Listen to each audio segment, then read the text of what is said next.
Domo domo, what is up, everybody? Welcome back. We are here after a long 2 weeks of waiting for Chapter 118, Shibuya Incident Part 36 for the JUJUTSU Kaisen Manga Lounge. Thank you very much for coming back. Hope you got something to drink ready. I got a little bit of coffee here today. But yeah, as always, thank you so much for those of you that spread that positive juju with a like and a comment and all that good stuff, sharing it. And in case you missed it last week, the break week, I did leave a little bonus video talking about kind of Megumi's hidden power, possibly just kind of a little theories video, as well as what Sukuna's objective is. So maybe a lot of you here have already seen that, but if not, feel free to check it out. It does have a lot to do with what's going on in chapter 118 here as well. So but yeah, let's get right into it. We got an action-packed chapter and a lot to talk about, so here we go. JUJUTSU Kaisen chapter 118 incoming.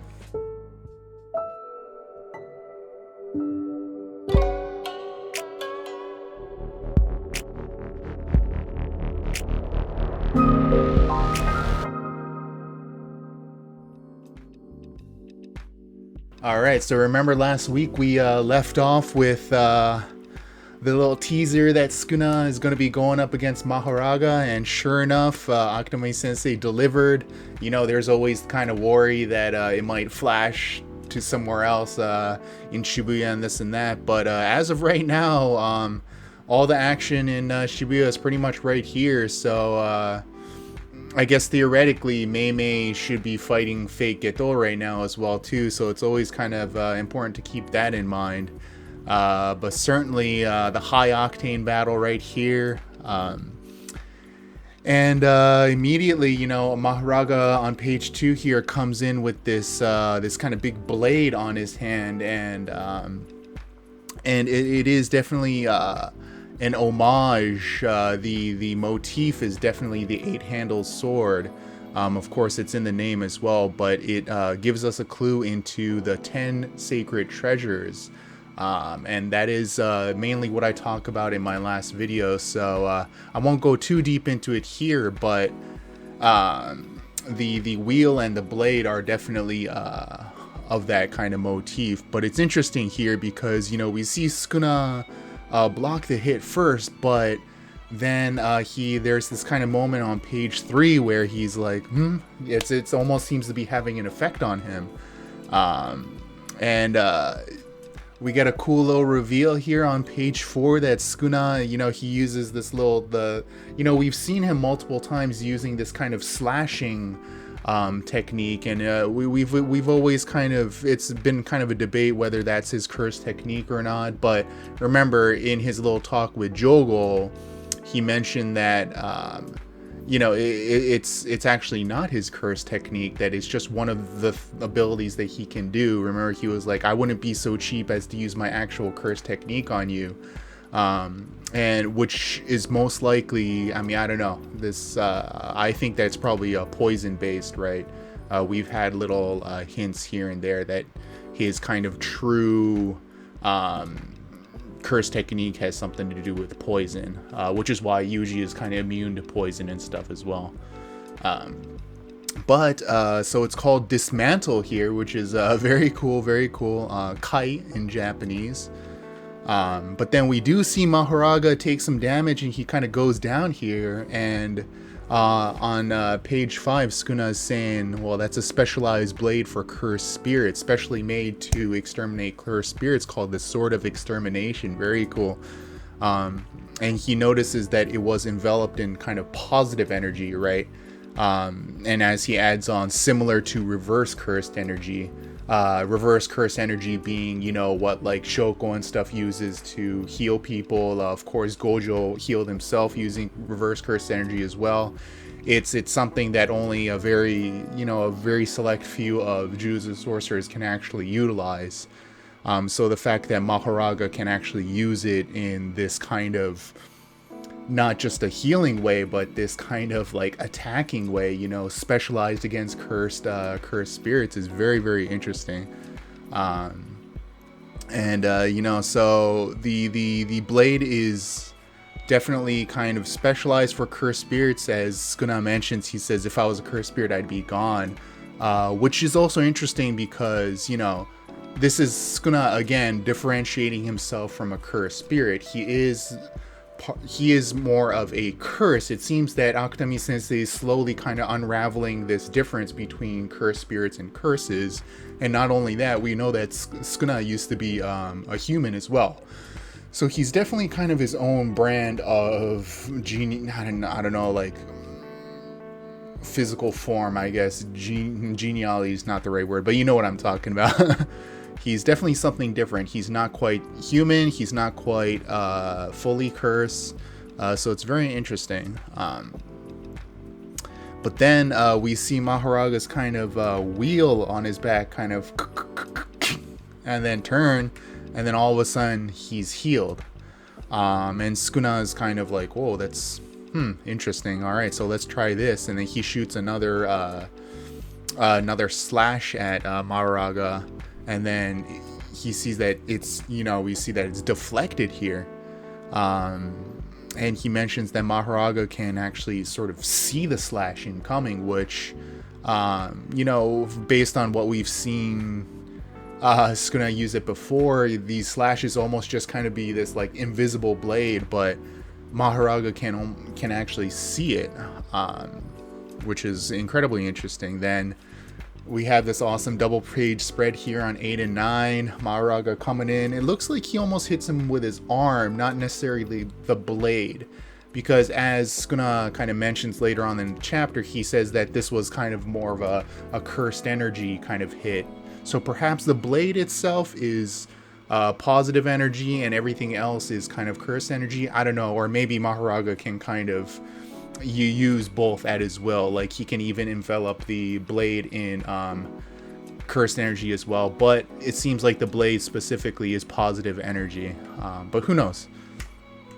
But you know, this is so weird because in Jujutsu Kaisen we don't really have these kind of like fights where people are like shooting through buildings and things like that. The closest that we've gotten is probably Gojo versus Toji, right, where they were fighting at the Star Vessel headquarters, right?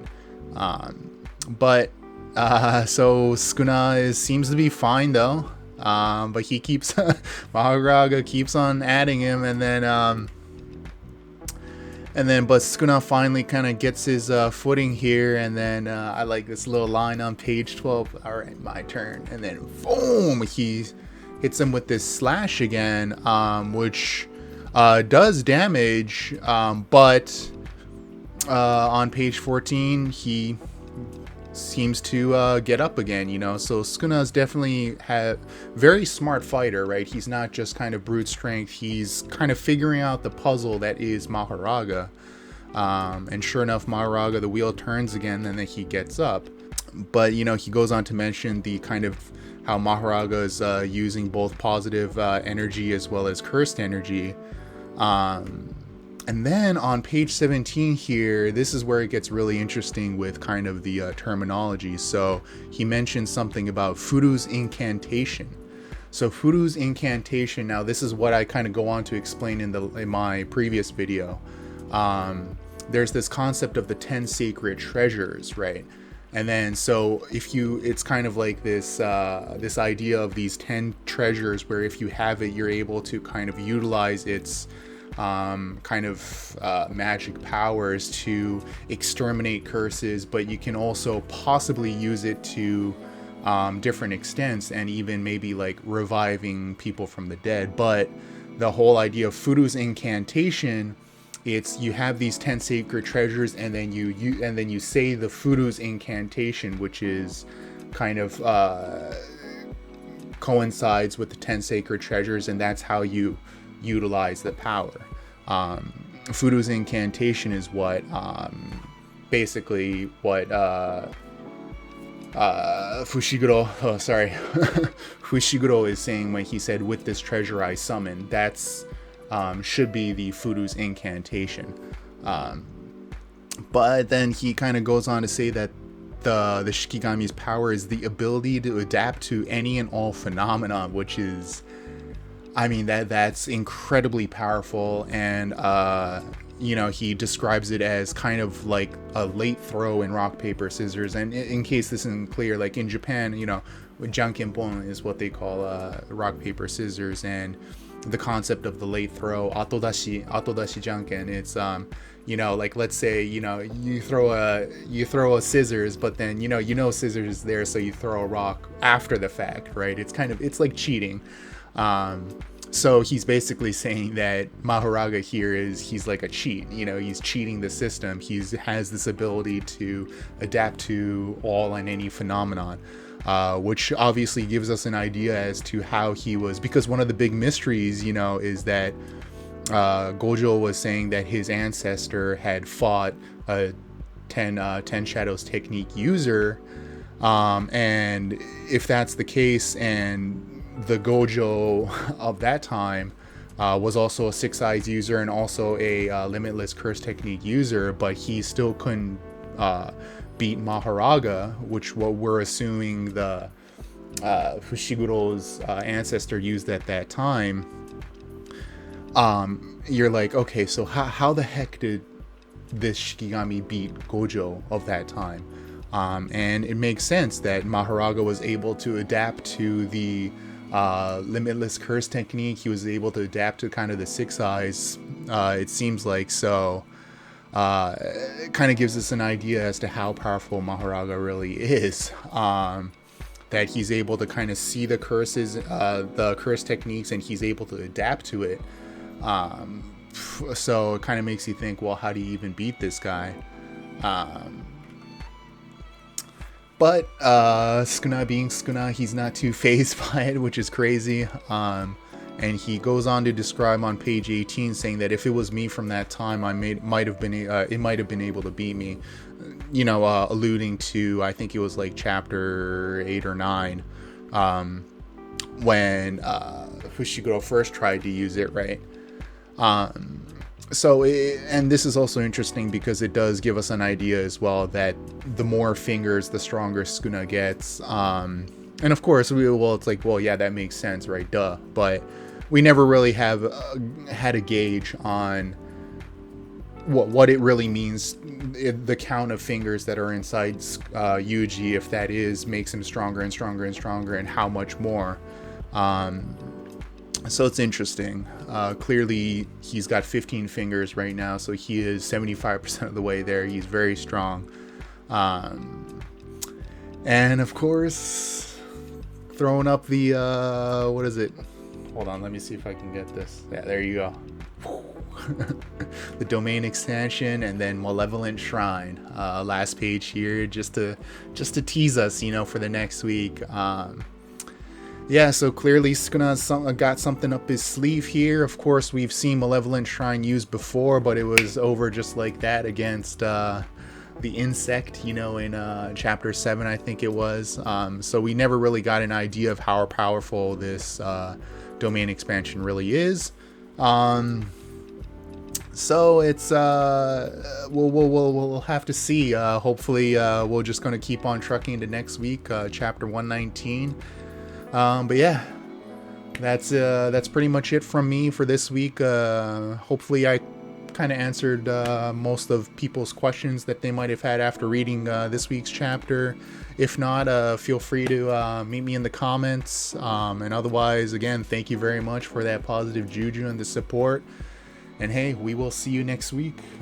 You know how we do. Mata yoroshiku. See you again. Cheers to you.